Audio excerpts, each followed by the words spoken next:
আলহামদুলিল্লাহ, আমাদের যে পার্শ্ববর্তী একটা দেশ আছে ভারত, সেই ভারতে আমার বিশ্বনবী মুহাম্মদ রাসূলুল্লাহকে তারা ব্যঙ্গচিত্র করেছে, আমার নবীকে নিয়ে তারা কটূক্তি করেছে।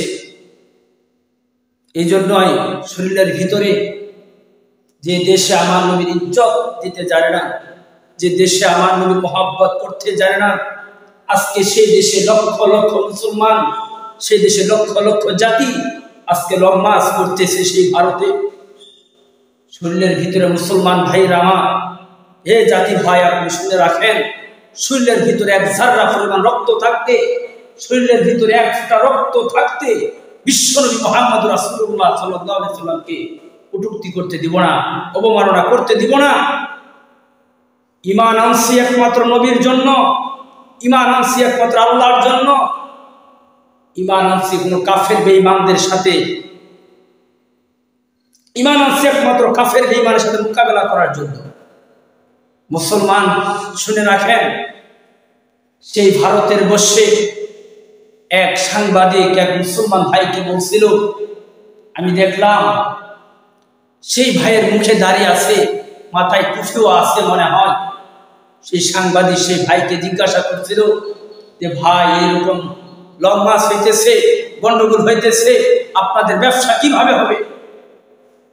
তখন ওই মুসলমান ব্যক্তি বলছিলেন, হে সাংবাদিক ভাই, তুমি শোনো, যেই দেশে আমার নবী ইজ্জত নিয়ে কটূক্তি করবে, আমার নবীর ইজ্জত নিয়ে আঘাত করবে, কিসের ব্যবসা, কিসের বিবি? আমার ভাইরা আমার, ভালো করে আপনারা শুনে রাখেন, নবীর হাদিস, قال النبي صلى الله عليه وسلم لا يؤمن احدكم حتى اكون احب اليه من ولده وولده والناس اجمعين।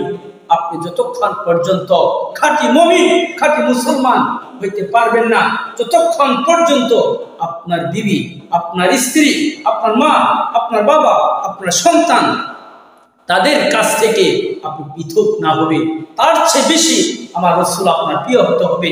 রাসূল বলেন, এদের চাইতে যখন তোমার কাছে আমি প্রিয় হব, তখনই তুমি খাঁটি একজন ঈমানদার। একমাত্র ভাইয়ের আপনি শুনে রাখেন, ঈমান আনছি মূর্তি পাহারা দেওয়ার জন্য না, ঈমান আনছি মূর্তি পাহারা দেওয়ার জন্য না, ঈমান আনছি একমাত্র আল্লাহর জন্য।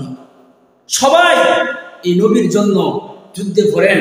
যে ভারতবর্ষে আজকে আমাদের নবীকে নিয়ে অবমাননা করি, আমরা কিসের জাতি, কোথায় আছি আমরা?